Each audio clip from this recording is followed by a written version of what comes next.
10 minute से इनको देख रहा हूँ, इतना पसीना जा रहा है, बार बार बस्ती से पहुंच रहे। मैं ना उलमा हूँ ना अलीम हूँ। भैया भाई, यहाँ पर मंडप नहीं लगाया हमने। जितना पसीना एक एक बूंद तुम्हारा जमीन पे गिरेगा हमारे सभी भाइयों का, इतना अल्लाह ताला आपको सवाब देंगे। एक एक बूंद तुम्हारा खाली नहीं जाएगा, इसमें तुम्हारा फायदा है। प्लॉट बेचते ज्यादा से ज्यादा तुम पैसे कमाते, दुनिया में इसका अजर मिल रहा। ये इसका अजर आज नहीं मिलेगा, इसका अजर आपको मरने के बाद जितने हमारे भाई है मिलेगा। तो मेरे भाई, यहाँ उलमा लोग हमारे मौजूद है, पूरे कमेटी के सदर, मेंबर, इमाम साहब और महल्ले के जिम्मेदार लोग। आपको सबको पता है कि संभाजी नगर औरंगाबाद शहर में आज क्या माहौल है। जो कमिश्नर है जी श्रीकांत साहब, इन्होंने कोर्ट का जो आदेश है, सुप्रीम कोर्ट का या हाई कोर्ट का, इसका क्या आदेश है, क्या आया है, ये किसी को नहीं बताते हुए मुझे ऐसा मेरे नॉलेज के हिसाब से अति क्रमांक काढा असा आदेश आलेला है, अति क्रमांक काढा। तो ये जो कमिश्नर है अपनी कारपोरेशन का बल का इस्तेमाल करके जो लोग 91-92 के जो नक्शे में हैं, रोड डिवाइड में अतिक्रमण के नाम पे इसको निकाल रहे हैं। आज मैं यहां पे जितने उलमा, मस्जिद के आलिम, कमेटी के लोग और गांव के 35 लोग, आपकी यहां पर मीटिंग बुलाई गई है। सभी कमेटी के लोग, गांव के 35 लोग यहां पे मौजूद हैं। तो सबके सामने मैं ये कह रहा हूं, इमाम साहब, मुफ्ती साहब, ये लड़ाई हमारी हरसुल परिसर में जब 13 तारीख को महानगर पालिका की ओर से कमिश्नर साहब के आदेश पे जब ऐलान हुआ माइक के जरिए कि हरसुल में जितना अतिक्रमण है ये निकालो, इस गांव के परिसर में डर का माहौल पैदा हो गया। लोगों ने डर के वजह से, जो किराएदार लोग थे, इनका नुकसान हो जाएगा, इन्होंने अपने अपनी दुकानें खाली करना चालू करी। फिर शाम में गांव में सभी समाज की ओर से एक मीटिंग रखी गई। मीटिंग में हरसुल परिसर के पीआई मैडम जो है, मिसान मैडम, इनको पता लगा तो इन्होंने डायरेक्ट कांटेक्ट किया हमको, सभी गांव वालों को, ऐसा कोई काम मत कीजिए, आपको हम न्याय दिलाने का काम करेंगे। तो कमिश्नर साहब कारपोरेशन के, इन्होंने हमारी 13 तारीख को मीटिंग बुलाई, 13 तारीख को। और मीटिंग में हमने सब समझाया इनको, हमारा गांव अतिक्रमण नहीं है। ऑलरेडी 50-50 फीट बैंसी की ओर से सर तोड़ा गया। इसका मस्जिद कमेटी को 96 लाख रुपए दिए गए, मंदिर को 1 करोड़ 35 लाख रुपए दिए गए, बाबा साहब अंबेडकर का जो बौद्ध विहार है इसको 52 लाख दिए गए, और गांव में जितनी जगह गई इसको उतना उतना मुबदला दिया गया। जब कब्रिस्तान की बात आई तो कलेक्टर साहब कब्रिस्तान में आए, सर्वे किया और यह वादा किया, अगर कब्रिस्तान की जगह 1 एकड़ जाएंगी हम आपको 2 एकड़ देंगे, अगर हम आपको जगह नहीं देंगे तो हम आपके कब्रिस्तान को हाथ नहीं लगाएंगे। कलेक्टर साहब ने फाइल भेजा मंजूरी के लिए, पुणे में इसको रिजेक्ट किया गया फाइल को। पशुवर्धन खाते की जमीन जो है नीली फार्म के पास सेंट्रल जेल के लग के, ये जगह हमको चाहिए, हम कब्रिस्तान को नहीं दे सकते। तो कलेक्टर साहब ने मुझे बुलाया, बोले अभी जगह मंजूर नहीं हुए, हम कब्रिस्तान को हाथ नहीं लगाएंगे। इन्होंने छोड़ दिया, अभी भी 30 फीट का रोड मंजूर है, यहाँ पे बना हुआ है। गांव में 50-50 फीट का रोड है, 25-25 फीट का रोड बना है, सिर्फ 25-25 फीट का, 25-25 फीट और बना सकते हैं। मेरी आयुक्त साहब से गुजारिश है, अभी भी सर, आपको मैं शॉर्ट में बोल रहा हूं, यहां मुफ्ती, आलिम, इमाम साहब बैठे हुए हैं, ये कोई राजकीय मंच नहीं है, ना हमें राजकारण करना है। मैं आपको फिर भी बहुत अच्छी भाषा में समझा रहा हूं। आप जो संभाजी नगर औरंगाबाद शहर में जो सवेरे उठ के भाग रहे सर, एक एक को पकड़ रहे, ये जब हमारा देश गुलामी में था तो ये पॉलिसी अंग्रेजों ने किया, ये पॉलिसी अंग्रेजों ने की। हिंदू मुस्लिम दलितों को बांटो और राज करो। तो कमिश्नर साहब को मेरी रिक्वेस्ट है, आप अंग्रेजों की चाल छोड़ दो। आपने वादा किया कि मस्जिद कमेटी के लोगों को, मंदिर कमेटी के लोगों को, बुद्धियार कमेटी के लोगों को और शहर के इमामों को हम बुलाएंगे, चर्चा करेंगे। आप तुम स्टेशन की मस्जिद पे जा रहे हैं अलग से, चिकलडाना की मस्जिद में जा रहे हैं अलग से, बुद्धिवार के लोगों को अलग अलग जाके मिल रहे हैं। कल आप हरसुल में आए, हरसुल में जो तुमने फोड़ने का काम किया सर, आपको चैलेंज है मेरी। हरसुल का मुसलमान, चाहे लीडर रहो, कार्यकर्ता रहो, दलित समाज का आदमी, मुस्लिम समाज का आदमी, आप कितना भी फोड़ो, यहां फूटने वाले नहीं है सर। आपकी ताकत नहीं हमारे गांव को फोड़नी। मैं आपको फिर बोल रहा हूं, हमारे आलिम मुफ्ती जो तय करेंगे मस्जिद के बारे में, ये हमको, इनका फैसला हमारे सर आंखों पे रहेंगे। आप अंग्रेजों की चाल छोड़ दो, अलग अलग बात करना। इस देश में सभी समाज के लोगों ने, अंग्रेजों की गोलियां कम पड़ गई थी, इनको देश छोड़ के भागना पड़ा सर। आपको सिर्फ अभी तो ये टेलर बता रहा हूं मैं, जो लोग सामने है ना, ये टेलर है, अभी पिक्चर बाकी है। आप में दम होगा, आओ आप कब्रिस्तान को हाथ लगाओ। आज भी बोल रहा हूं, मस्जिद को हाथ लगाओ, आपको परिणाम दिख जाएगा। आपने हमारे दोस्त अनिल भाई कमेटी के आगे मेंबर है, इन्होंने आपको कब्रिस्तान के बारे में बात की है। सर इसमें 2000 मुर्दे दफन है, हम क्या करेंगे? तो इन्होंने बोला, कमिश्नर साहब ने इनको, कि आपका अनिल भाई प्लॉटिंग का इलीगल धंधा है, मैं आप पे कार्रवाई करूंगा।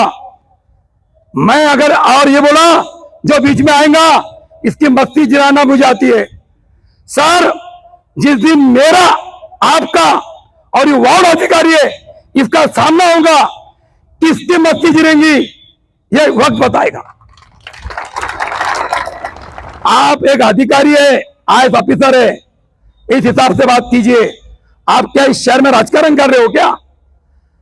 आपको क्या इलेक्शन लड़ना है क्या? आपने कल बोला कि आप 4 महीने के बाद इलेक्शन आने वाले हैं। यहां के हमारे पास आपकी वीडियो कॉपी है, हमारे बच्चों ने खींचा आपकी। आपने बोला कि 4 महीने के बाद इलेक्शन होने वाले हैं और नगर सेवक ऐसा छाती टन के चलेंगे। ये आपके एक्शन बता रहा हूं मैं। अरे आपको ऐसे नखरे काहे के लिए चाहिए? आप शहर का विकास कर रहे हैं क्या झगड़े लगा रहे हैं शहर में? तो मेरी आपसे रिक्वेस्ट है सर, आप आईएएस ऑफिसर है, शहर का विकास की बात कीजिए। मेरा एक ही बोलना है, यहां पे सभी उलमा है, मस्जिद कमेटी के लोग हैं, गांव के प्रतिष्ठित नागरिक हैं, सबको बात करने का मौका दिया जाएगा। 1 मिनट, 2 सेकंड, 5 सेकंड, किसका क्या बोलना है। गांव की जो लड़ाई है घर की, किसका घर जा रहा है, किसका नहीं जा रहा है, ये लड़ाई चालू है। मुबदला मिलेगा नहीं मिलेगा ये विषय अलग है। ये मीटिंग खास तौर से इसलिए बुलाइए, सत्तार मौलाना बार बार मुझे बोलते हैं कि इनूस भाई तुम जो बयान दे रहे हैं थोड़ा हिसाब से देते जाओ। सत्तार मौलाना को मैंने बोला, मौलाना मैं राजकीय आदमी हूं तो मुझे दोनों की बाजी लेना पड़ती है। संभाजी नगर भी बोलना पड़ता है, औरंगाबाद में बोलना पड़ता है। अभी फाइनल जब हो जाएगा, अभी कोर्ट में लिख रहे हैं औरंगाबाद और कलेक्टर ऑफिस में लिख रहे हैं संभाजी नगर, तो हमने क्या करना? तो इसलिए, और जो मस्जिद जो है, मेरे एक बयान में आया था मौलाना मुफ्ती साहब, मैं आप सभी मुफ्ती से, आलिम लोगों से माफी चाहता हूं अगर मैंने कुछ गलत बयान दिया होगा। एक बयान में आया था, नहीं मौलाना बोले कि मैं बोला था भाई कंपेयर में अगर करते, कमिश्नर साहब सरकार बात करते, शॉर्ट में बोला था मैं गांव वालों से, तो हम आगे पीछे हटाने की बात करेंगे। लेकिन अब मेरा पक्का इरादा है, 100% इरादा है, जो हमारे उलमा बोलेंगे वो मैं दिशा से काम करूंगा। तो ये जो मीटिंग है ये मस्जिद की, हमारी 3 मस्जिद है, जैसे हमारे चूड़ीवाला मस्जिद के अध्यक्ष साहब मुन्ना भाई बैठे हैं, जामा मस्जिद का मैं अध्यक्ष हूं, अक्सा मस्जिद भी हमारे अंडर में है, और कब्रस्तान कमेटी के अध्यक्ष फारूक पटेल है। तो ये मीटिंग जो है 3 मस्जिद के ताल्लुक से है, ये दरगाह और 2 कब्रस्तान, बीरीबाग सर्वे नंबर 202, बीरीबाग जहांगीर कॉलोनी कब्रस्तान। हमारे सैयद साहब यहाँ दफन विधि करते हैं, इसकी अच्छा काम करते हैं गांव में। और दूसरा कब्रस्तान जो है सर्वे नंबर 1 जो 2 एकड़ कब्रस्तान है, और ये तकरीबन 1.5 एकड़ कब्रस्तान जा रहा है। मैं मस्जिद के बारे में बात नहीं करूंगा, कैसा होगा क्या होगा ये मुफ्ती साहब आलिम साहब बोलेंगे, मैं सिर्फ कब्रस्तान बोल के बात खत्म करने वाला हूं। बीरीबाग कब्रस्तान है, 50 फीट जा रहा है, बहुत से बीरीबाग के लोग मौजूद है, जहांगीर कॉलोनी के लोग मौजूद है, हमारे इकबाल नगर, फातिमा नगर, यासीन नगर, करीम नगर, कैसर पार्क, रियाज पार्क, सभी बस्ती के लोग यहाँ दफन विधि करते हैं। इस इलाके के लोग मैं बोलना चाह रहा हूं, अगर आप कब्रस्तान की आज देख रेख नहीं करेंगे, सामना नहीं करेंगे सरकार का, तो आपको प्रॉब्लम होगा, आपको तकलीफ होगी, आपको दूर जाना पड़ेगा कब्रस्तान के लिए। तो ये कब्रस्तान जा रहा है, बाउंड्री की मांग भी करना है, ये कब्रस्तान देना है नहीं देना है, ये सब का विषय मेरा नहीं अकेले का। अब रहे हरसूल कब्रस्तान की बात।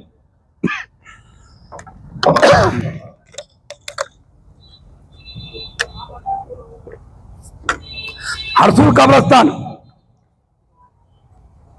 1.5 एकड़ जा रहा है, 2 एकड़ कब्रस्तान है, आधा एकड़ बचेगा मुफ्ती साहब। इसका भी क्या करना है हरसूल वासियों से, हमारे जो पटेल लोग आए, 1 गुंठा क्या 1 फीट भी जगह गई तो आस्तीना ऊपर करते हैं, आस्तीना ऊपर होती है इनकी। मेरा यहां आस्तीना ऊपर करो मत, हमको दंगा नहीं करना है, हमको किसको मारना नहीं है, हमको जो डॉक्टर बाबा साहब अंबेडकर साहब ने जो अधिकार दिया है, इस अधिकार का हमको आप इस्तेमाल करना है। और ये वक्त आ गया है,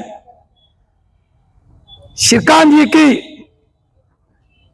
एक जगह बोला है, मैंने नहीं सुनाओ, मुझे लोगों ने बोला है कि हरसूल में इनूस पटेल बहुत फटफट कर रहा है बोले। अरे ये क्या कुंती बात होगी, गांव में एक ही नेता है क्या बोले? सर मैं फटफट नहीं करता, और मुझे नगर सेवक बनना भी नहीं है। मुफ्ती साहब शहर में सब नगर सेवक को डरा के रखा है, अगर आप गड़बड़ करेंगे तो 6 साल का बैन कर देंगे। 6 साल मतलब 10 साल जाते हैं इंसान के, 5 साल ये, और आने वाला 1 साल बोलते ये 5 साल, 10 साल जाते। मैं सभी शहर के नगर सेवक को ये मेरा सवाल है, अगर हम नगर सेवक बनेंगे तो काम करेंगे लोगों का, हम नगर सेवक नहीं बनेंगे तो भी काम करेंगे। अगर आज लोगों के बुरे वक्त में हम नहीं खड़ रहेंगे तो क्या काम का हमारा नगर सेवक बन के? अगर कमिश्नर साहब विकास की बात कर रहे हैं तो हम इनके साथ हैं, लेकिन दादागिरी की बात करेंगे तो डॉक्टर बाबा साहब आंबेडकर ने जो हमें हथियार दिया है हमारे हाथ में, हथियार मतलब चाकू तलवार नहीं, डंडा नहीं, कलम, इस कलम से इस कमिश्नर की दादागिरी खत्म हम शहर में करेंगे। और ये बाहर का पार्सल, महाराष्ट्र के बाहर का पार्सल महाराष्ट्र के बाहर उठा के फेंकेंगे। अगर ये हमारे मुफ्ती आलिम से जिम्मेदार से बात करेंगे तो इनका फूल डाल के हम स्वागत भी करेंगे। ये हमारे बाबा साहब आंबेडकर का हथियार हमारे पास है। तो अभी हमारे संजू बापू आए हैं, इसके बाद में विनोद पाटिल साहब भी आ रहे हैं। अब मैं मेरी बात खत्म कर रहा हूं। कब्रिस्तान के विषय आपको बोला हूं। पूरी ताकत के साथ हम जब भी आवाज देंगे आपको खड़े ना है। अगर हमारे उलमा इसका मसला हल करते हैं तो इनका हुक्म मैं मेरे लिए और पूरी पब्लिक से तरफ से मैं बोलता हूं सर आंखों पे। और विनोद पाटिल साहब भी आ रहे हैं। इतना कह के मैं मेरी बात खत्म करूंगा। और अभी हमारे साबिर भाई जिसका नाम लेंगे और उलमा साहब बाद में जो पब्लिक है। और मेरी रिक्वेस्ट है आप लोगों से कि 10-15 मिनट दीजिए, ज्यादा वक्त नहीं लिया जाएगा आपका। इसके बाद 5-5 मिनट की बात होंगी। अभी साबिर भाई को मैं दे रहा हूं। और एक बात याद रखिए, जितने महल्ले के लोग आए, अगर हम कब्रिस्तान के लिए लड़ाई नहीं करेंगे तो हमको तकलीफ होगी। जो उलमा तय करेंगे, अगर हमको जगह मिलती है तो उलमा तय करेंगे क्या करना है, लेना है या नहीं लेना है। हमारे पाटिल साहब को दूसरी और मीटिंग है, इसमें जाना है। इसके बाद में सत्तार मौलाना बात करेंगे और फिर जाकिर मुफ्ती साहब बात करेंगे। प्रोग्राम खत्म होगा। मैं भाऊ यहाँ पे आए हैं, मैं इससे बोलना चाह रहा हूँ। हमारे जो विनोद पाटिल साहब है, आज ये सिर्फ संभाजी नगर में नहीं, पूरे महाराष्ट्र लेवल पे फील्ड पे काम करते हैं। और हमारे मरूम आर पाटिल साहब, इन्होंने एक महाराष्ट्र में बहुत अच्छा काम किया, क्योंकि ये कई साल इस महाराष्ट्र के गृह मंत्री थे। और गृह मंत्री बोले तो महाराष्ट्र की रीति हड्डी होती है। इन्होंने कभी जाति पात का राजकारण नहीं किया। जितनी हमारी महाराष्ट्र की पुलिस होती है, इनके नेतृत्व में काम करती है। इन्होंने कभी किसी पे जुल्म नहीं किया। इन्होंने सब समाज को साथ में लेके चलने का काम किया। और ऐसे इनका आज नाम हमारे पाटिल साहब महाराष्ट्र में नहीं, इंडिया लेवल पर चला रहे। संभाजी नगर में एक ही ऐसे शख्स है जो दिल्ली आज हिला सकते हैं, दिल्ली को हिला सकते हैं। मैं क्यों कह रहा हूं कि ऐसे एक शख्स है मराठा समाज के अंदर, जो आगरा में जाके हमारे जो महाराष्ट्र की शान है शिवाजी महाराज, इनकी जयंती ये मनाते हैं जाके। ये हमारे लिए गौरव की बात है कि हमारे जो महाराज है शिवाजी महाराज, इनकी जयंती हम मनती है और भाव मनाते हैं। ऐसी हालत में हमने आज भाव को यहाँ बुलाया है। और भाव, मैं आपको 2 मिनट में बोलूंगा कि आगे हमारे मुद्दे आपको सब पता है कि शहर में क्या चल रहा है। यहाँ के जो लोग हैं, जितने लोगों के घर जा रहे हैं, कि कैसे बच सकते हैं। सबसे पहले मंदिर है, बुद्ध विहार है, इधर कब्रिस्तान है, वीरीबाग कब्रिस्तान है। ये मस्जिद है, वो 400 साल पुरानी मस्जिद है, ज्यादा बोले तो कम नहीं। गांव में की मस्जिद है, ये भी अनेक साल पुरानी है। एक आगे मस्जिद है, 3 मस्जिद, 2 कब्रिस्तान, 1 मंदिर, 2 बौद्ध विहार और बाबा साहब का पुतला। इसका पर्याय ऐसा है भाऊ, यहाँ अगर उड़ान पुल डालते तो किसी घर को हाथ लगता नहीं, शासन को पैसा देना पड़ता नहीं। ये तो हमारे अनिल भाई पैसे दो पैसे दो पैसे दो, तो कमिश्नर साहब भी बोले पैसे पैसे क्या कर रहे हो, कहां से पैसे दूं, क्या देता हूं। बराबर, तो कमिश्नर साहब को टेंशन नहीं रहेगा भाऊ। लेकिन यहाँ जो मीटिंग बुलाई है भाऊ, ये सिर्फ मस्जिद कब्रिस्तान कैसे बचना चाहिए, हमारे जो उलमा लोग है भाऊ, इनके हवाले हमने आज कर दिया है। हम पूरी ताकत से लड़ रहे हैं, हम लोगों के लिए खड़े हैं। हमने आपको यहाँ इसलिए बुलाया भाऊ, हमारी आपसे एक अपेक्षा है, ये यहाँ पे उड़ान पुल डालते तो भाऊ यह बहुत बेस्ट काम होगा। दिमाग को तान नहीं रहेगा, ना किटकिट ना झंझट, ना हम इनको चैलेंज करेंगे ना ये हमको चैलेंज करेंगे। भाऊ कमिश्नर साहब को चैलेंज करना मेरी खुशी नहीं है, ना मेरा शौक है। इन्होंने जो हमको वादा किया था 13 तारीख को गांव वालों को, गांव की मैं जमीन लूंगा तो पैसा दूंगा, मुबदला दूंगा, टीडीआर नहीं दूंगा। इन्होंने बोला है इनके पास हमारा अवार्ड टाइप है। कौन बोलता है टीडीआर चाहिए, टीडीआर देंगे। मेरा अधिकारी बोला क्या, मेरा अधिकारी बोला क्या। आदमी को जो बात करते भाऊ, ये रब बात करते, रब आए अधिकारी ऐसी बात नहीं करता है भाऊ। आपके हमारे जो महाराष्ट्र के सीएम साहब है, आपके कांटेक्ट में सीएम साहब को बोलो इनकी बैटरी चार्ज करो, बोलो इनको जब बैटरी खराब होती है मोबाइल की तो मोबाइल गड़बड़ करता है, और बैटरी फुल रहती है तो मोबाइल बरोबर चलता है। तो इतना भाव आप कर सकते हैं। और हमारे जो सीपी साहब है आरामबाग के, ये भी आपके काउंटर के, मुझे मालूम है, और बहुत अच्छा, हम तुमको गलत मैसेज नहीं देंगे। आपको सीपी साहब को भी बोलो कि कमिश्नर साहब से बोलिए कि लोगों से अच्छी बात कीजिए। भाऊ कल ही गांव में आए थे बिगर परमिशन के, हमको इन्हें बोला नहीं, अचानक आए, अनीस पटेल सामने आए। अनीस पटेल ने बोले सर कब्रस्तान का इशू है। अनीस पटेल तुम्हारे प्लॉटिंग के धंधे इलीगल, अरे अरे आपको स्टडी क्या असूल की? अनीस पटेल कौन से प्लॉटिंग के धंधे? अनीस पटेल साफ सुथरा आदमी है भाऊ, आपको पता है, कोई धंधे प्लॉटिंग के नहीं। अनीस पटेल बोला मेरे धंधे होंगे सर, गुनाह दाखिल करो। आप गांव में राजकारण कर रहे कि विकास को आ रहे? अनीस पटेल को बोले कमिश्नर साहब को आप बोलो, पुलिस कमिश्नर को, इनसे बात कीजिए। भाऊ मैं आपको फिर बोलता हूँ, कमिश्नर साहब ने इनको बंदोबस्त नहीं दिए। ये श्रीकांत साहब की ताकत नहीं है लोगों को चैलेंज करने की, ताकत ही नहीं है। सिर्फ पुलिस प्रशासन ने गलत सपोर्ट नहीं करना, और हमको आपसे उम्मीद है कि हमारा मैसेज जो है आप ले जाएंगे। आप पूरे जो संबंधित लोग हैं इनको आप बोलेंगे। भाऊ आपके आदेश पे उलमा लोग तो है, इनका तो कभी भी है।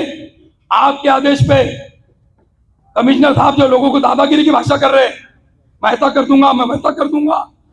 कल एक को बोले भाऊ इन्होंने, हम कह रहे प्रूफ है भाऊ, हम कह रहे प्रूफ है, बोले अगर कोई नाटक करेगा तो इसकी मस्ती में गिराऊंगा।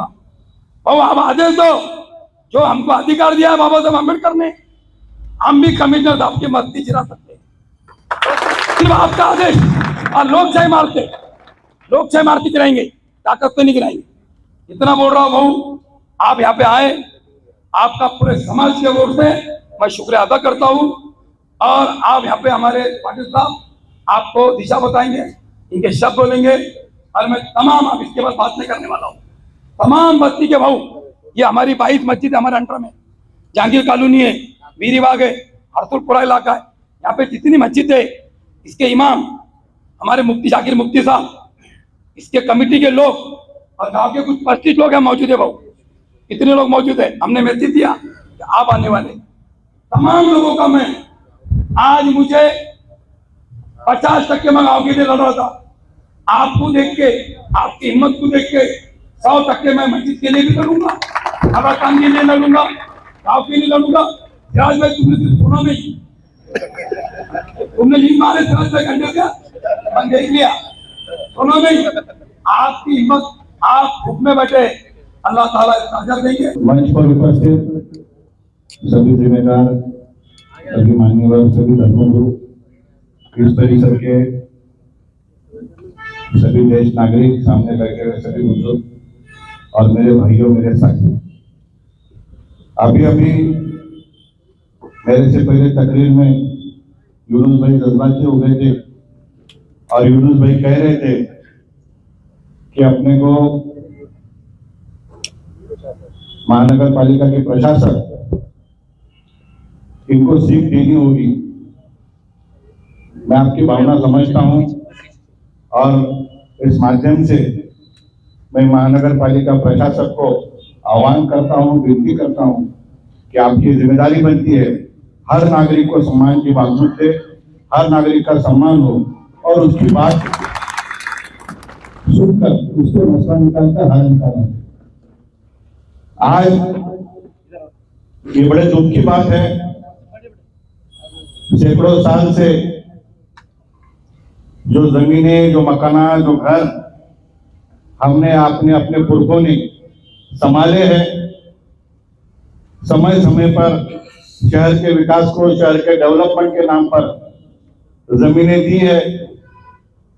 और मुझे एक वाकया अच्छी तरह याद है, 2 साल पहले शहर में G20 सम्मेलन होने जा रहा था। उस वक्त भी शहर के जिम्मेदार कलेक्टर, उन्होंने एक मीटिंग रखी थी शिष्टमंडल के साथ, मैं भी गया था। उस वक्त भी एक बार हमने रोड वाइंडिंग के नाम पे जमीन दी। उस वक्त प्रोसीजर फॉलो हुई, किनको पैसे मिले, किनके पैसे अभी आना बाकी है। उस वक्त धार्मिक स्थलों के बारे में भी चर्चा हुई, उसमें भी हल निकला। पर शहर के इतिहास में पहली बार हुआ जा रहा है, एक अधिकारी दादागिरी की भाषा करके एक खौफ का माहौल बनाकर कुछ चंद लोगों को हाथ में रखते हुए बेवजह बुलडोजर की बात यहां पर की जा रही है। मैं महानगर पालिका आयुक्त को कुछ सवाल आपके माध्यम से पूछना चाहता हूं। आप सभी जिम्मेदार हैं, आप सभी को कायदा पता है, यहाँ पर वकील साहब हैं, सभी लोग हैं। पर लैंड एक्विजिशन एक्ट जब हरसुल के लोग हाई कोर्ट में गए, कोर्ट ने क्या कहा? कोर्ट ने कहा कि प्रोसीजर फॉलो करो। प्रोसीजर का मतलब सबसे पहले भूमापन अधिकारी, शासकीय मौजूदी विभाग, जहां जमीन गिनी जाती है वहां से रास्ता कितना चाहिए, जिन जिन के घर आते हैं उनकी नोंद होना चाहिए कि आपका फला फला का इतना स्क्वायर फीट घर आ रहा है, इतनी जगह हम आपकी ले रहे हैं। ये तख्ता बना के आपको नोटिस देना चाहिए। धार्मिक स्थल छोड़ के मैं नहीं समझता किसी को प्राइवेट यहाँ पे नोटिस आई है। किसी को नोटिस आई क्या? दादागिरी चलेगी।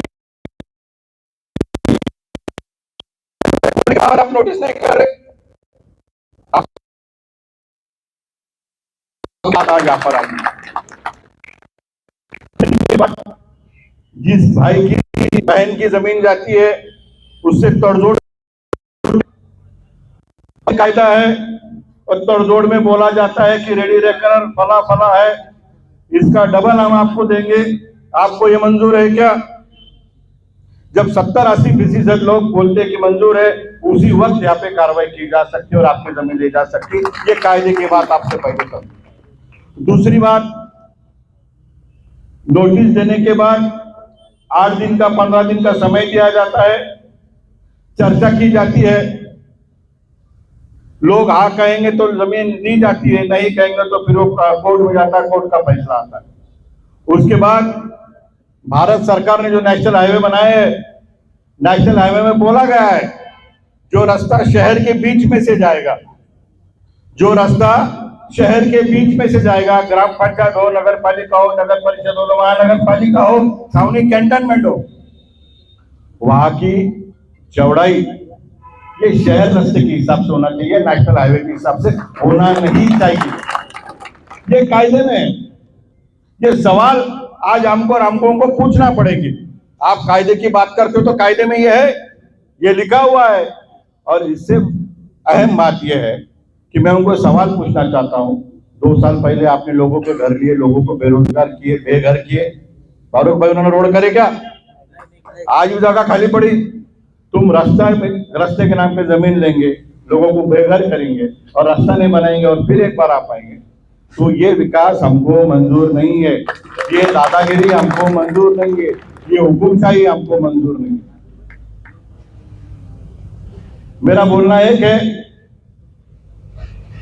कि आप सबको इकट्ठा होकर, मैं ऐसा नहीं बोलूंगा कि हमको पत्थर उठाने की जरूरत है, पर मैं ये जरूर बोलूंगा हमको रास्ते पे उतरकर अपनी आवाज बोलने की जरूरत है। रास्ते पे होकर उतरकर आपको ये सवाल महानगर पालिका को पूछना पड़ेंगे, आपने नोटिस दिए क्या? आपने एक्विजिशन की प्रोसेस फॉलो करे क्या? आप ये रास्ता ले रहे, इसमें भारत सरकार ने बोला हुआ है शहर के रास्ते की साइज, इसके ऊपर आपने बात की क्या? और सबसे अहम बात, जो रास्ते के नकाशों को लेके वो तोड़ रहे हैं, ये प्लान फाइनल ही नहीं है। ये प्लान सरकार के पास पड़ा हुआ है ऑब्जेक्शन के लिए। शहर में उस पर सजेशन ऑब्जेक्शन होंगे, फाइल पुणे जाएंगी, पुणे में ऑब्जेक्शन होंगे, फिर मंत्रालय जाएंगे और फिर मंजूरी होंगी। शेखलाल भाई उसके पहले नहीं हो सकता।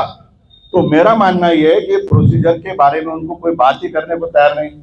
और मुझे थोड़ा माफ करिए, मैं एक बात बड़े जिम्मेदारी के साथ कहता हूँ, मुझे बहुत शौक है, गम है कि शहर के बड़े बड़े नेताओं, जिले के बड़े बड़े नेता कोई भी बात करने को तैयार नहीं है, कोई सामने आके बात करने को तैयार नहीं है, कोई पूछने को तैयार नहीं है। ये मेरा सवाल है कि क्यों नहीं पूछ रहे? ये पूछना चाहिए। वो नहीं बोल सकता मैं खोके लिए कि पैसा लिए, वो मेरा मसला नहीं है। मेरा मसला है कि अपने को रास्ता, अब विकास के खिलाफ है क्या? विकास के खिलाफ होते तो पहले रास्ता नहीं होने देते। अभी यूनुस भाई ने बोले उड़ान पुल की बात, अच्छा सुझाव है, और मैं ये बोलूंगा महानगर पालिका आयुक्त को कि आप पहले प्रोसेस फॉलो करो और कृपया दादागिरी की भाषा करो मत।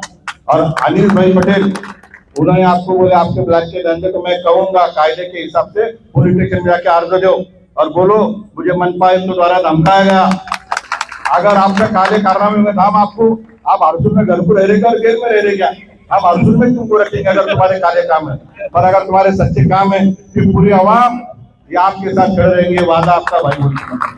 दादागिरी हम सहन नहीं करेंगे। अरे हम वो लोग हैं, पेट में मुंडा डालने वाले लोग हैं, हमको सम्मान दो, हमको इज्जत दो, हमसे बातचीत करो, हम विकास करेंगे, तुम आके दादागिरी करेंगे। अरे भाई दादागिरी तो हम करेंगे, शहर हमारा है, पर हम नहीं चाहते। तो आज आप सब इकट्ठा हुए, मैं सभी उलमाओं को विनती करूंगा, सभी धर्मगुरु को विनती करूंगा कि आप सभी को एक संगठित रह के कानूनन लड़ाई और रास्ते पे आके ताकत की लड़ाई अपने को लड़ना पड़ेगी। कायदा अपने को हाथ में लेने का नहीं, पर जमीनें फुकड़ में छोड़ने की भी नहीं।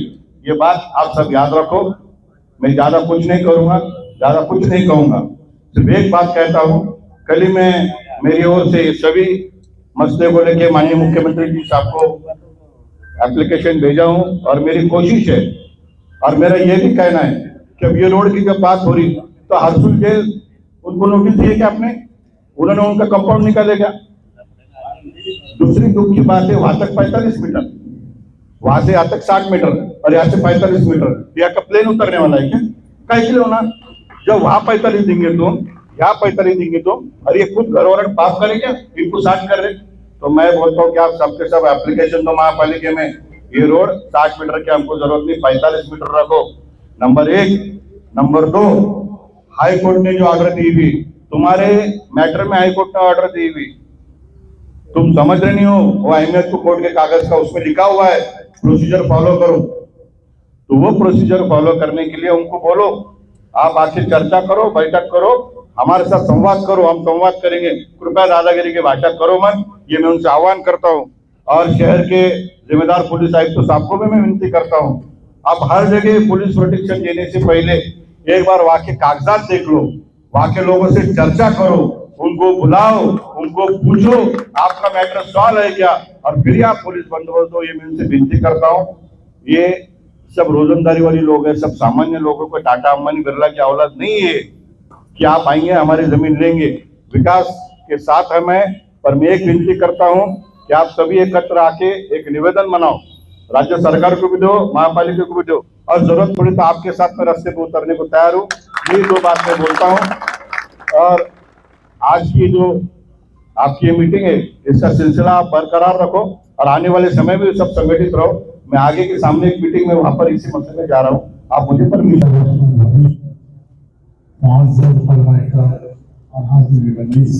और हमारे बिरादरों ने अस्सलाम वालेकुम वरहमतुल्लाहि वबरकातुहू। सबसे पहले मैं ये बात वाज़ेह कर दूं कि उलमा इकराम और शहर औरंगाबाद के तमाम इस डेवलपमेंट के बिल्कुल खिलाफ हैं। हम भी चाहते हैं कि हमारे शहर की तरक्की। आपको बतौर माजी की चलत, इससे पहले जो भापकर साहब जो आए थे और बंड साहब, ये दोनों भी कमिश्नर बहुत ही हंगामी तौर पर पूरे शहर में शहर को खूबसूरत बनाने के लिए जो रोड बनाए थे उन्होंने, वो उसमें कामयाब क्यों हुए थे मैं वो भी बताना चाहता हूँ आपको। वहीदुद्दीन काका जो इमारत शरिया के अमीर थे, जब वो मस्जिदों को मुतासिर करने का जब मसला आया तो खासतौर वही काका ने उनसे मीटिंग करवाई, और उस वक्त मैं भी मौजूद था, इसलिए कि मैं भी उस वक्त मस्जिद शूरा का जॉइंट सेक्रेटरी था। तो काका ने कहा कि देखिए सर, हम डेवलपमेंट के बिल्कुल खिलाफ नहीं हैं, हम भी चाहते हैं कि शहर की तरक्की हो। अगर आप इस काम को बेहतरीन अंदाज में करना चाहते हैं तो आप हमारी एक राय हम वो ये देते हैं कि आप कोई भी धार्मिक स्थल हो, कोई भी धार्मिक स्थल, उसको आप हाथ ना लगाएं और आप डेवलपमेंट कीजिए। दोनों हजरात ने भी है तो माशाल्लाह पूरे शहर का डेवलपमेंट किया, और उन्होंने ना मस्जिद को हाथ लगाए, ना मंदिर को हाथ लगाया, ना दूसरे और चीजों। इसलिए मेरी राय है इन कमिश्नर साहब से कि अगर आप भी इस तरीके को अगर अपना लेंगे तो इंशाल्लाह बहुत बेहतर होगा। दूसरी बात यह अर्ज करना है कि हमारी जो मसाजिद हैं ये अल्लाह के घर हैं, हम इसका बहुत एहतराम करते हैं, और ये मसाजिद जो होती हैं ये दुनिया में सबसे मुबर्रा और पाक चीज़ होती है। इसलिए मैं ख़ास तौर पर कमिश्नर साहब से दरख्वास्त करता हूँ कि इन मसाजिद का ख्याल रखें। जैसा कि कमिश्नर साहब ने जब उलमा की मीटिंग हुई थी उसके बाद 250 उलमा उसमें शरीक थे, जिसमें बंदा भी था, और वहाँ पर वो बात सुनकर कमिश्नर साहब ने चंपा चौक की मस्जिद में कहा था कि हम धार्मिक स्थल को हाथ नहीं लगाएंगे, हम पूरी कोशिश करेंगे तो उसके लिए मेरी एक राय है कमिश्नर साहब कि देखिए यहाँ पर जो है ये सामने देख रहे हैं आप, ये बहुत बड़ी दरगाह बहुत पुरानी है, और ये मस्जिद जो है ये भी 400-500 साल पुरानी है। उधर कब्रस्तान है, उधर भी कब्रस्तान है, और जामे मस्जिद तो औरंगाबाद नहीं था उस वक्त की, क्योंकि हरसुल बहुत पुराना गाँव। ये सब होने की वजह से मैं सीपी साहब से दरख्वास्त करता हूँ कि आप इन चीज़ों को सबको बचा सकते हैं अगर आपने थोड़ी हिकमती अमली से काम किया। अब वो ये है कि आप यहाँ पर ब्रिज डाल दें, इसलिए कि जो सामने पुल है, सामने जो नाला है, वहां पर तो आपको ब्रिज बनाना ही। तो मैं आपसे दरख्वास्त करता हूँ कि उस नाले के ब्रिज को थोड़ा वसी करके सब चीज की हिफाजत हो जाएगी, किसी आदमी को उस पर एतराज नहीं होगा। इसलिए मैं खासतौर पर प्रशासन से दरख्वास्त करता हूँ कि मामला लोगों को सब मेल मिलाप लेकर सबसे बातचीत कर हल करे, हर मसला हल होता है। नबी सल्लल्लाहु अलैहि वसल्लम मन अलिफ अल मस्जिद अलिफ अल्लाह। सदर इजलास मौलाना अब्दुल सत्तार साहब और स्टेज पर जलवा फरोश तमाम मुअक्कल उलमा और हरसूल की मिली जुली तहजीब और हरसूल की जितनी शख्सियतें यहाँ पर हैं वो सब यहाँ पर मौजूद है। असल मस्जिद के ताल्लुक से बात मौलाना इरफान साहब को करना है, लेकिन चूंकि मेरा नाम लिया गया तो दो अल्फाज में आपके सामने कहकर के अपनी जगह लेता हूँ कि मस्जिद, अल्लाह के नबी सल्लल्लाहु अलैहि वसल्लम फरमा रहे हैं जो मस्जिद से मोहब्बत करता है वो अल्लाह ताला से मोहब्बत करता है, और मस्जिद से मोहब्बत करना ईमान का जुज़ है। अब मसाजिद के एतबार से मुल्की सतह पर जमीयत उलमा, मुस्लिम पर्सनल लॉ बोर्ड अपने एतबार से अल्हम्दुलिल्लाह मेहनतें, काविशें और कोशिशें कर रही है, लेकिन उलमा का यह मुत्तफ़क़ा फैसला है कि एक बार जहां पर मस्जिद बन जाती है और मस्जिद बना दी जाती है वो अल्लाह की मिल्कियत में आ जाती है। अब जो चीज अल्लाह की मिल्कियत में आ जाए उस पर किसी बंदे का कोई हक जो है तो नहीं होता, न किसी फर्दे वाहिद को, न किसी मस्जिद कमेटी को, न शहर वालों को, न गांव वालों को ये फैसला करने का हक मिल सकता है या शरीयत देती है कि वो जो है तो मस्जिद के बदले में कोई दूसरी जगह जो है तो उसकी डिमांड करे, या कोई अगर पेश करता है वक्त के जो है तो जो कमिश्नर है, कलेक्टर है, अगर वो ये बात रखते हैं कि हाँ जो है तो हमारी ये जो मस्जिद सामने नजर आ रही है और इसके अलावा शहर में बहुत सारी मसाजिद है जिसको एक पॉलिसी के तहत, एक मुनज़्ज़म प्लान के तहत जो है तो पूरी मस्जिदों को नंगा किया गया और मस्जिद के आसपास की जो तामीरात थी, जो मकानात थे, उनको जो है तो साइड करके इसको जो है तो रोड पर लाया गया एक मुनज़्ज़म प्लान के तहत, और ये बावर कराया जा रहा है हमारे हम वतन भाइयों को और हमारे हम बिरादरान वतन को जिनके साथ हम मिलजुल कर रहते हैं और गंगा जमनी तहजीब ये मुल्क पेश करता है, उनके सामने ये तस्वीर पेश करने की कोशिश की जा रही है कि देखो मुसलमान जो है तो प्लान, सिटी का जो प्लान है उसमें आड़े आ रहे हैं, और ये इनकी मसाजिद, हमारी मसाजिद अल्हम्दुलिल्लाह 400, 500, हजार साल पुरानी मस्जिद है, जिसको औरंगजेब आलमगीर रहमतुल्लाह अलैह ने और फिर मलिक अंबर रहमतुल्लाह अलैह ने जो है तो बसाया है और इस मुल्क को जो है तो एक नई तहजीब की है। अल्हम्दुलिल्लाह जो है तो ये जो मसाजिद है, मुफ्ती मोईज साहब अमीर शरीयत, इन्होंने जो है तो सबसे पहले शहर में कमिश्नर कलेक्टर से अगर किसी ने मीटिंग्स ली है, जहां खौफ और हिरास का माहौल था, तो आंख में आंख डाल करके अगर बात की गई है, तो मुफ्ती मोईज साहब ने अमारत शरिया के स्टेज से बात की है, सीपी साहब से भी बात की है। मैं तफसील में नहीं जाते हुए इसी पर जो है तो अपनी बात का इक्तफा करता हूँ और तमाम जो है तो अहले हमारे गांव वालों को ये कहता हूँ कि जो भी फैसला होगा हम अमीर शरीयत और अमारत शरिया के तहत रह करके जो है तो उसको कबूल करेंगे। अल्हम्दुलिल्लाह रब्बिल आलमीन वस्सलातु वस्सलामु अला सय्यिदिल अंबिया वल मुरसलीन व अला आलिहि व अस्हाबिहि अजमईन इला यौमिद्दीन। अम्मा बअदु फअऊज़ु बिल्लाहि मिनश शैतानिर रजीम। बिस्मिल्लाहिर रहमानिर रहीम। इन्नमा यअमुरु मसाजिदल्लाहि मन आमन बिल्लाहि वल यौमिल आखिर। सदक़ल्लाहु मौलाना अज़ीम। मुअज़्ज़ज़ व मुकर्रम हज़रात उलमा इकराम, शहरियान असूल और सरकारी डिपार्टमेंट से आए हुए मुअज़्ज़ज़ अफसरान और तमाम मेहमान निज़ाम, कमिश्नर साहब ने जो मीटिंग आम खास के ऑफिस में ली थी, उसमें हज़रत मौलाना नईम साहब भी मौजूद थे, मुफ्ती मोईज साहब की सरपरस्ती में हुई। अल्हम्दुलिल्लाह मैं भी ज़ाती तौर पर मौजूद था। वहाँ उन्होंने एक लफ्ज़ कहा था कि लोगों को एतमाद में लिए बग़ैर और लोगों से चर्चा किए बग़ैर हम किसी भी धार्मिक स्थल को हाथ नहीं लगाएंगे, नहीं गिराएंगे। तो सबसे पहली बात तो ये है, उस वक्त उन्होंने ये वादा किया और अब हम जो है मीडिया के ज़रिए ये बात सुन रहे हैं कि 7 दिन में तुम खुद हटा लो, नहीं तो हम कार्रवाई करने आएंगे। तो ये दो मुख्तलिफ अलग अलग बयानात है, इसके बारे में उनको सोचना चाहिए। दूसरी बात, अतिक्रमण ये शायद हिंदी या मराठी लफ्ज़ है, गालिबन उर्दू में इसका तर्जमा होता है नाजायज़ ज़बरदस्ती कब्ज़ा करना। तो इसको एक मिसाल के ज़रिए मैं समझाना चाहता हूँ।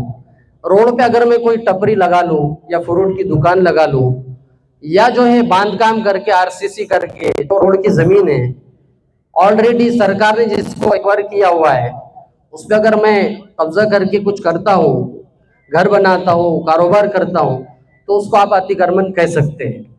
लेकिन ये जो पुरानी मस्जिदें हैं ये अतिक्रमण नहीं है, क्योंकि रोड के प्लान अब आए, ये तो 400 साल 500 साल 350 साल।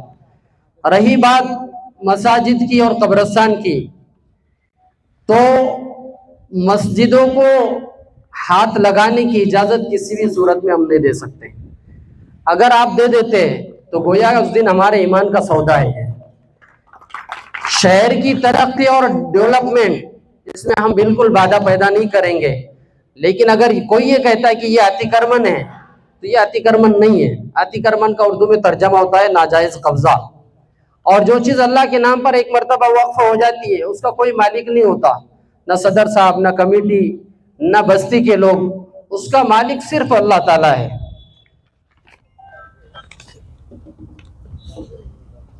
शुरू में हाफिज साहब ने कुरान करीम की जो तिलावत की, या अय्युहल्लज़ीना आमनुस्तईनु बिस्सब्रि वस्सलाह, के ईमान वालो अल्लाह की मदद मांगो नमाज और सब्र के ज़रिए से। तो इस प्रोग्राम के ज़रिए, इस मजलिस के ज़रिए एक पैगाम ये देना चाहता हूँ मैं कि जहाँ कहीं भी ऐसा मसला पेश आए, कोई अहम काम हो, उस वक्त हम अल्लाह की तरफ रुजू हो, 2 रकात सलातुल हाजत पढ़े और अल्लाह रब्बुल इज़्ज़त से नमाज के ज़रिए मदद मांगे। सब्र का ये मतलब नहीं है कि हम जो है तो हाथ पैर भी ना हिलाए और खामोश जो है तो राज़ी हो जाए और फ़ौरन जो है तश्तरी में पेश कर दे, ऐसा नहीं है। सब्र का ये मतलब नहीं। सब्र का मतलब है अपने आप को ईमानी हुदूद के दायरे में रहते हुए अपने फ़ैसलों को अंजाम देना। बक़िया इंशाअल्लाह और भी उलमा बात करेंगे। अल्लाह रब्बुल इज़्ज़त हमें अमल की तौफ़ीक़ नसीब फरमाए। अल्हम्दुलिल्लाहि कफ़ा व सलामुन अला इबादिहिल्लज़ीना इस्तफ़ा अम्मा बाद फ़क़द क़ाल अल्लाहु अज़्ज़ व जल्ल फ़ी किताबिहिल अज़ीज़ अऊज़ु बिल्लाहि मिनश शैतानिर रजीम बिस्मिल्लाहिर रहमानिर रहीम व अन्नल मसाजिद लिल्लाहि फ़ला तदउ मअल्लाहि अहदा सदक़ल्लाहुल अज़ीम। लायक सद एहतराम सदर जलसा शह नशीन पर तशरीफ़ फरमा उलमाए कराम, आमादीन शहर और मुअज़्ज़ज़ हाज़िरीन, मैंने आप हजरात के सामने कुरान करीम की एक आयत की तिलावत की है। इस आयत करीमा में अल्लाह रब्बुल इज़्ज़त ने वाज़े ऐलान किया है कि मस्जिदें ये अल्लाह के घर हैं, मस्जिदें अल्लाह के लिए होती हैं, तो तुम अल्लाह के घर में उसे एक अल्लाह की इबादत करो, उसे एक अल्लाह को पुकारो, उसे एक अल्लाह की परस्तिश करो। जिस जमीन पर मस्जिद बन जाती है या जो जमीन मस्जिद के लिए वक्फ कर दी जाती है, उसका मालिक बराह रास्त अल्लाह होता है। न कमेटी उसकी मालिक होती है, न कमेटी का सदर उसका मालिक होता है, न कमेटी के मेंबरान उसके मालिक होते हैं। मस्जिदें अल्लाह का घर है, इसको बेचने का हमें इख्तियार नहीं, इसको बदलने का हमें इख्तियार नहीं, इसको तब्दील करने का हमें कोई इख्तियार नहीं है। तो हम कमिश्नर साहब से यही कहते हैं कि ये मस्जिदें जो आपको नजर आ रही हैं, ये मस्जिदें हमारी नहीं है, ये मस्जिदें अल्लाह की मिल्कियत है, ये मस्जिदें वक्फ है अल्लाह के लिए। और वक्फ का मसला शरीयत ने वाज़े कर दिया कि ला युबाहु वला युहबु, ना वक्फ बेचा जाएगा ना किसी को गिफ्ट किया जाएगा। गिफ्ट भी नहीं किया जा सकता, बेचा भी नहीं जा सकता, खरीदा भी नहीं जा सकता। तो ये मस्जिदें कोई नई नहीं है, ये मस्जिदें सदियों पुरानी है। जहां इस शहर में मस्जिद औरंगजेब आलमगीर ने बनाई है, मलिक अंबर ने बनाई है, और जिस तरह मुस्लिम हुक्मरानों ने मसाजिद को आबाद किया, मसाजिद को तामीर किया, वही इन हुक्मरानों ने मंदिरें भी बनाई है। उत्तराखंड समेत मुल्क भर में कई मंदिर ऐसे हैं जिनके पास आज भी डॉक्यूमेंट्स मौजूद है कि वो जमीन औरंगजेब ने उनको दान की थी, मलिक अंबर ने दान की थी। तो जहां मुसलमान हुक्मरानों ने मंदिर बनाए हैं, वही शिवाजी महाराज ने मस्जिद भी बनाई है। तो ये मस्जिद और मंदिर का झगड़ा ये माजी में नहीं था, ये पुराना नहीं, ये पहले जमाने में नहीं था। ये तो आज कुछ लोगों ने अपनी सियासत चमकाने के लिए और अपनी सियासत की रोटियां सेकने के लिए मस्जिद और मंदिर के झगड़े खड़े किए हैं। हम आज इसलिए जमा हुए हैं और मैं आपसे इसलिए मुखातिब हूं कि हमारी हरसूल की 3 मस्जिदें, जामा मस्जिद, ये मस्जिद अक्सा और आगे चूड़ी वाली मस्जिद, इस मस्जिद से मुताल्लिक कमेटी का फैसला यही है कि हम हमारे अकाबिर उलमा के सरपरस्ती में हम फैसला लेंगे, हम जाती तौर पर कोई फैसला नहीं करेंगे। ये मस्जिदें हम किसी हाल में देने वाले नहीं हैं, हम किसी तौर पर छोड़ने वाले नहीं। ये मस्जिदें जिनको हमारे आबा और अजदाद ने अपने जबीनों से सजाया था कि हम छोड़ देंगे, जिन मस्जिदों को हमारे आबा और अजदाद ने सजदों से आबाद किया था कि हम उन मस्जिदों को छोड़ देंगे जिसमें हमारे आबा और अजदाद की शबो रोज की आहवजारी थी, जिसमें रातों को उठ के हमारे आबा और अजदाद ने अल्लाह से लू लगाई थी, वो मुकद्दस मकामात और वो मुबारक सरजमीन के हिस्से क्या हम छोड़ देंगे? नहीं, हम शहर की तरक्की के राह में हाइल आने वाले नहीं हैं, लेकिन हम हमारी मसाजिद को किसी हाल में छोड़ने वाले नहीं हैं। इस मुल्क के कानून ने जितने इख्तियारात हमको दिए हैं, हम सारे इख्तियारात इस्तेमाल करके और सारे जुमहूरी तरीके इख्तियार करके इन मसाजिद को बचाने की कोशिश करेंगे। ये कब्रिस्तान जिसमें हमारे आबा और अजदाद दफन है, हम यूं ही छोड़ देंगे? ये मस्जिदें जो हमारे सजदों से आबाद हुई, क्या हम इन्हें यही छोड़ देंगे? जिन मस्जिद की जमीनें हमारे आबा और अजदाद ने वक्फ किया था, क्या हम उसको यूं ही छोड़ देंगे? और इससे पहले भी कमिश्नर साहब ने तयक्कुन दिया और यकीन दहानी कराई कि वो मुकद्दस मकामात को और मजहबी मकामात को हाथ नहीं लगाएंगे, न वो मंदिरों को हाथ लगाएंगे, न मस्जिदों को हाथ लगाएंगे, न गुरुद्वारों को हाथ लगाएंगे। ये यकीन दहानी उन्होंने कराई थी। इसी यकीन दहानी को हम उन्हें यकीन दहानी कराते हैं कि कमिश्नर साहब, आपने जो यकीन दहानी कराई थी और जो वादा किया था, आप उस वादे पर कायम रहिए। सड़क के लिए, रोड के लिए मुतबादिल रास्ता तलाश कीजिए और कोई दूसरी सूरत उसके लिए निकालिए। मस्जिदों का तोड़ना जरूरी नहीं है। अगर आप चाहें तो मसाजिद को बचाया जा सकता है और मुतबादिल रास्ते इख्तियार किए जा सकते हैं।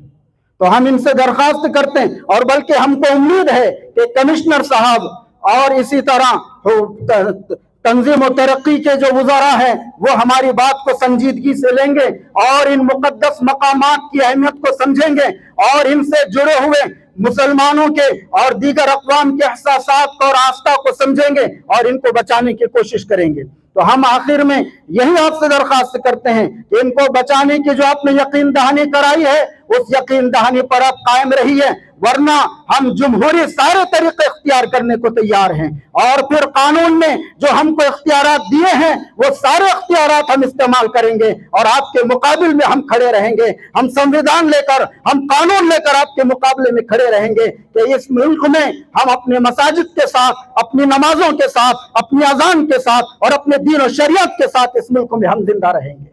आप हमसे मस्जिदें छीनने की बात करते हो, हम दीन और शरीयत की एक अदना चीज भी छोड़ने को तैयार नहीं, जबकि ये मसाजिद अल्लाह के शाइर में से हैं, ये मस्जिदें अल्लाह के शाइर में से हैं और ये जमीनें जो मस्जिद की जमीन होती है, अल्लाह की जमीन में सबसे मुकद्दस जमीन मस्जिद की जमीन होती है, क्योंकि मस्जिद में अल्लाह को पुकारा जाता है, उसको याद किया जाता है, उससे लू लगाई जाती है, उससे दुआएं मांगी जाती है। तो हमारी दरख्वास्त है कि मसाजिद की हिफाजत की जाए और कोई मुतबादिल रास्ते और सड़कें इसके लिए तलाश किए जाएं। शहर की तरक्की और तंजीम तो हम भी चाहते हैं, लेकिन उससे पहले हम हमारे इबादत गाहों की हिफाजत को मुकद्दम रखते हैं। आखिर दावाना अनिल हम्दुलिल्लाहि रब्बिल आलमीन। हो रही है, मगर मजमे को भी इसलिए बुलाया गया है कि मजमे से भी कोई भी आदमी आकर बोल सकता है। उसको 2 मिनट का टाइम दिया जाएगा, उससे ज्यादा लंबा वक्त नहीं दिया जाएगा। जो भी बोलना है अब अच्छी मुनासिब राय यहाँ रखे हुए, यहाँ पर बोल सकता है आगे, उसके हाथ में माइक दिया जाएगा।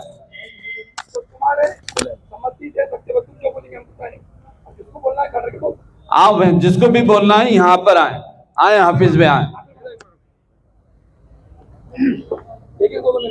2 मिनट।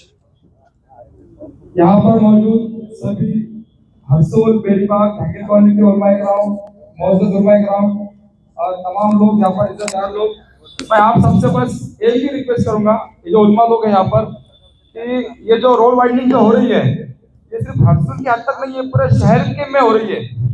ये पूरे शहर की जो मसाजिद है वो इसमें अफेक्टेड हो रही है। तो जो मुफ्ती मोहित साहब की सदारत में जो लोग काम कर रहे हैं, तो मेरी ये राय है कि अपने हरसुल का भी जो मसला है, बेरीबाग का कब्रस्तान, हरसुल का कब्रस्तान, मस्जिद, तीनों मस्जिदें, ये सारे जितने भी हैं, तो हम ये उनके हवाले कर दे, अपने आप को उनके हवाले कर दे, ताकि एक मुनज़्ज़म तरीके से पूरे शहर में शहर लेवल पर काम हो। तो बस मेरी इतनी राय है। हाफिज भाई को बोलने दो, ये 2 मिनट। अस्सलाम वालेकुम, मैं हफीज अहमद खान, इकबाल नगर, हाजरा मस्जिद। आज हम देख रहे हैं कि हमारे कई भाई जो तो बेरोजगार हो रहे हैं, कई भाइयों की जो दुकानें तोड़ी गई, वो रोड पर आ गए, वो बेरोजगार हो गए, हमने बर्दाश्त किया। हमारे कई भाइयों ने खेत गए, उनकी जगह गई, हमने बर्दाश्त किया। हमारे कई भाइयों की जो है तो मकान तोड़े गए। जिंदगी भर की कमाई, जो इंसान जिंदगी भर कमा के 600 स्क्वायर फीट का प्लॉट लेता है, उसके ऊपर बड़ी मुश्किल से घर बनाता है और बुढ़ापे में उसका घर तोड़ दिया जाता है, उसको रोड में लाया गया, वो हमने बर्दाश्त किया। लेकिन अब ये बात हमें बर्दाश्त नहीं होगी तो कोई हमारे मस्जिद और हमारी मस्जिद, हमारे मदरसे तक आए। इसलिए जब भी हमको किसी से जंग लड़ना नहीं है, हमको संविधान में रहते हुए, कानून के दायरे में रहते हुए काम करना है। लेकिन मैं याद दिला दूं कि जब भी ऐसी मुसीबत जैसे परेशानी आती थी तो सब अपने बीवियों को, बच्चों को और अपने तमाम घर वालों को छोड़ करके जो है तो ऐसे काम के लिए निकल जाया करते थे। लिहाजा मैं आप सब लोगों से इतनी गुजारिश करूंगा शॉर्टकट में कि सब लोग जो है, जब भी हमारे यूनुस पटेल साहब और हमारे जिम्मेदारान जब भी आवाज लगाए आप लोगों को, अपने कारोबार को छोड़ के, अपने काम धंधों को छोड़ के जंग लड़ना नहीं है, बल्कि यहाँ पे अपन खुद आने के बावजूद भी अपने 2-4 साथियों को साथ लाके जो है तो हमें मजमे में जो है तो इकट्ठा रहने का और साथ में रहने की जो है तो कोशिश करनी चाहिए। मैं एक छोटा सा शेर बोल के अपनी तकरीर को खत्म करता हूँ। थे मुत्तहिद तो जमाने पे छा गए, मतलब एक थे जब, थे मुत्तहिद तो जमाने पे छा गए, बिखर गए तो ठोकरों में आ गए। तमाम उलमा किराम का इस्तेमाल है और ऐसे ही मौके पर हम लोग सब हाजिर हुआ करेंगे आप लोग सबको याद। मैं कमिश्नर साहब जो यहाँ पर है श्रीकांत, जिन्होंने औरंगाबाद की हिस्ट्री देखी। सन 1986-82 में हम लोग बहुत छोटे थे, यहाँ मस्जिद में पढ़ते थे। क्रांति चौक की मस्जिद का मसला आया, शिवाजी के पुतले का मसला आया, तो वही काका ऐसा डट गए जिसकी कोई इतिहास नहीं। आज क्रांति चौक की मस्जिद तो इसी की वजह से महफूज है। इसको औरंगाबाद की हिस्ट्री मालूम नहीं, हमारे जो तो कमिश्नर साहब थे। और भी बहुत सारे शहर ऐसे हैं जहाँ बीच में मस्जिद है और उसका राउंड हो करके जो तो रास्ते गए सेकंड उपाय रहता है। आज कमिश्नर को मालूम रहता है कि सेकंड लाइन उनको क्या रहती है, सब मालूम रहता, दूसरा ऑप्शन मालूम रहता। यहाँ पर हम बचपन से, जब से मैं औरंगाबाद जहांगीर कॉलोनी में वहां तकरीबन 25 साल हो रहे हैं, जब से सुन रहा हूँ कि उड़ान पुल जाने वाला है, तो ये उड़ान पुल गया तो ये सब मसले ही नहीं आता। उसको मालूम है आसार कदीमा वाले सो गए क्या? आसार कदीमा वाले अब क्यों नहीं खड़े हो रहे? आसार कदीमा वाले खाली दरवाजे बचाने के वास्ते खड़े होते हैं। ये 400-500 वाली मस्जिदें ये आसार कदीमा में शामिल है। कहाँ गए आसार कदीमा वाले? आसार कदीमा वालों को आना चाहिए, कमिश्नर का सामना करना चाहिए, कमिश्नर को फेस करना चाहिए और हमारी मस्जिदें बचाना चाहिए। ये सबको समझना चाहिए, ये मेरी सबसे गुजारिश है। मगर इत्तेहाद को काबू में रख के, होश को संभाल करके, होश को जो तो उसमें जो तो हम बेकाबू ना हो, हम बेकाबू हो जाते और हम पर जो तो लाठियां बरसने लगती, इसका ध्यान रखें। ये हरसुल गांव, यहाँ ना कोई जाति भेद है ना कोई है, हम सब एक थाली में खाना खाते। और ये औरंगाबाद मलिक अंबर साहब ने बिठाया है, यहाँ 52 दरवाजे और हमारा मस्जिदें, मंदिरें, ये सब पुरातन है ना। ये महानगर पालिका अभी हुई, ये 91 में जो है तो उन्होंने नकाशा निकाले, लेकिन ये पहले से गांव है हमारा। ये ना अतिक्रमण है, ये ग्राम पंचायत का गांव था और ये सीधा आके हमारे को धौसा मार रहे हैं और हमारे को अभी देखो रहने को जगह नहीं। हम हमारे बाल बच्चे वैसी है और ये आके बोल रहे कि तुम निकाल डालो, हम खाली जो है तो तुम्हारे अनाधिकृत बांधकाम गिरा रहे हैं, तुम्हारी जगह कब तक कब्जे में ले रहे हैं। अभी तुम्हारे को बोलता मैं, ये मयूरी के सामने जो है, जो पैसा वाइन शॉप के सामने जो उन्होंने रोड निकाले, अभी 7-8 साल हो गए साहब, उन्होंने कब्जा तो कर लिया लेकिन उनको ना मुआवजा मिला ना कुछ मिला। अभी भी वो लोग परेशान है और वैसे ही ऐसे तोड़ के चले जाएंगे। 7-8 साल क्या करना हमने, इनके पीछे पीछे का भागना, ये 2 महीने में इसके तबादला हो जाएगा, फिर हमने क्या करना अभी वैसा। तो मेरी सबसे गुजारिश है कि सबने हमारा साथ दो, सब एक मिलजुल के रहो और इनको क्या करने का फिर वो आप सब, ये सब अभी बड़े बड़े लोग बैठे हुए, ये इनका ये लिखेंगे, इससे खुदा हाफिज। कोई लंबा चौड़ा बयान नहीं है, हम सारे ही लोगों ने सारे ही बातें सुन लिए हैं और मेरा जो आखिरी खिताब था, आखिरी बात थी, वो हमारे विनोद पाटिल साहब ने कर ली है। तो मैं मुख्तसर में ये कह रहा हूँ और ये बात आपके भी इल्म में होनी चाहिए और आप तो बात आ ही गई है कि मस्जिदें अल्लाह के घर हैं और मस्जिदें से मोहब्बत रखना हमारा ईमान का तकाजा है। अब लिहाजा ये मसाजिद हमारी रोडों के जद में दिखाई दे रही है, हम नहीं बोल रहे, हम देख रहे हैं कि जैसे मारकूट डाला गया, निशानदाही डाली गई। तो मैं तो सबसे ये कहूंगा कि आप हरगिज ये ना पूछे किसी मुसलमान से तो कितनी मस्जिद जा रही है, बल्कि हम सब का काम है कि मस्जिद की हिफाजत करना ईमान का तकाजा है और मस्जिदें बाकी रहेंगी, हम बाकी रहेंगे। जैसे मस्जिदें खत्म हो जाएगी हम भी खत्म हो जाएंगे। इसलिए मैंने एक आपका जामे मस्जिद के इमाम होने के नाते से पहले मैं हमारे इमाम मेरे शरीयत मौलाना मुफ्ती मुइज़ुद्दीन साहब फारूकी के पास में और मेरे साथ मौलाना इरफान साहब नदवी और मौलाना अय्यूब साहब नदवी और इसी तरीके से हमारे अब्दुल रशीद पटेल हरसुल, ये हम 4 आदमी गए थे और ये 4 आदमियों ने उन्होंने भी हमें मौका दिया और हमने उनके सामने बात कही, वो आपको सुना दे रहा हूँ, उसके बाद बात खत्म कर दे रहा हूँ। हमने बात कही कि मैं ये रोड प्लानिंग में आप भी सुन रहे हैं, हम भी देख रहे हैं, आपके साथ हम भी मीटिंगों में शामिल हैं, तो लिहाजा अब क्या करनी चाहिए। वो नोटिस दे रहे हैं हम लोगों को कि भाई इतने दिनों में तुम कार्रवाई कर लो, नहीं तो फिर हम आ जाएंगे। तो मुफ्ती साहब ने पहले एक बात कही कि एक तो है जो वो नोटिस दे रहे हैं वो नोटिस, और जो वो तुम्हारे मसाजिदों के या कब्रिस्तानों के जो तुम्हारे पास कागजात है वो सारे कागजात लेकर हमें एक मौके पर उन्होंने कहे जिंसी के पास जाने पर कि वहां जाओ, हमारा पूरा का पूरा वक्त वहां पर काम कर रहा है, तो ये कागजात हमको वहां दे देंगे। और दूसरी बात वो कही कि ये सारे काम हरसुल वालों कुछ नहीं करने के हैं और कोई न, बल्कि हमारी एक पूरी टीम मुस्तकिल उसके लिए जद्दोजहद कर रही है और ये रास्ते के मुतबादिल जगह हम भी उसकी तलाश कर रही हैं।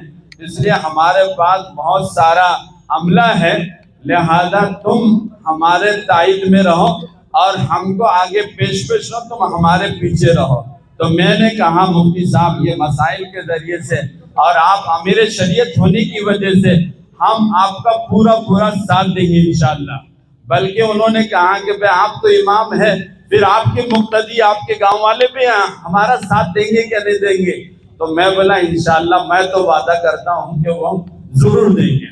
इसलिए बोलो भाई हम सब के सब मुफ्ती साहब के पीछे रहेंगे ना इंशाअल्लाह। हाँ, अल्लाह हम सबको कबूल फरमाए। जो वो एक्शन लेंगे, जब भी हमें बुलाएंगे, हमारा काम है वहां पर पहुंचना। क्या करना है भाई? और दूसरी बात ये कह रहा हूँ कि हमारे अपने हिंदू भाई भी यहाँ पर आए हुए हैं और मस्जिद जैसी अल्लाह के घर होते हैं, ऐसे मंदिर क्या और दीगर दूसरे जगह क्या अपने कहाँ के देते हैं बुधवार क्या बुधवार अब तो ये भी सारी इबादत गाहें हैं।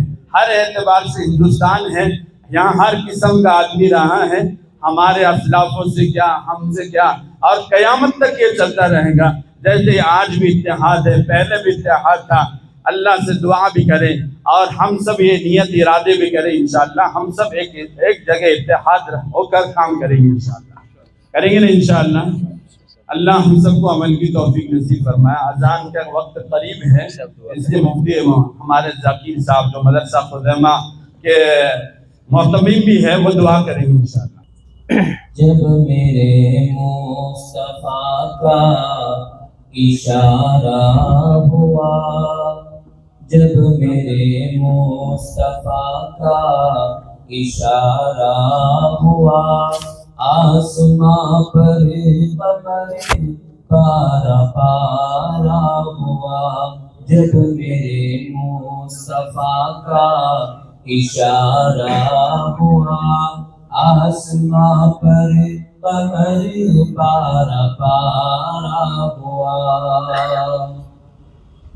जिसने मानी नबियों के सुल्तान की पैरवी की सदा नफ्सो शैतान की, जिसने मानी नबियों के सुल्तान की पैरवी की सदा नफ्सो शैतान की, उसका दोनों जहां में खसारा हुआ।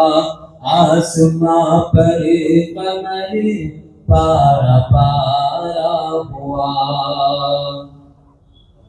क्या ज़मीन और क्या आसमां दोस्तों, भूल बैठा वो सारा जहां दोस्तों। क्या ज़मीन और क्या आसमां दोस्तों, भूल बैठा वो सारा जहां दोस्तों। जब से शहरे नबी का नजारा हुआ, जब से शहरे नबी का नजारा हुआ, आसमां पर कमर पारा पारा हुआ। अल्लाहुम्मा सल्ली अला सय्यिदिना मौलाना शफीअना मुहम्मद व अला आलि मुहम्मद व बारिक व सल्लिम। रब्बना ज़लमना अनफुसना व इन लम तग़फिर लना व तरहमना लनकूनन्ना मिनल खासिरीन। या अल्लाह हमारे गुनाहों को माफ फरमा, खताया से दूर फरमा, सय्यिआत व हसनात से बदल फरमा। या अल्लाह हमारा यहाँ मिल बैठना के इंतज़ाम कबूल फरमा, हम सब के इत्तेहाद को कबूल फरमा, इत्तेहाद को बाकी फरमा। प्यारे हबीब सल्लल्लाहु अलैहि वसल्लम के सदक़े खैर में हमारी दुआओं को कबूल फरमा। व सल्लल्लाहु तआला अला खैरि खल्क़िही मुहम्मद व अला आलिहि व सहबिहि अजमईन बिरहमतिका या अरहमर राहिमीन।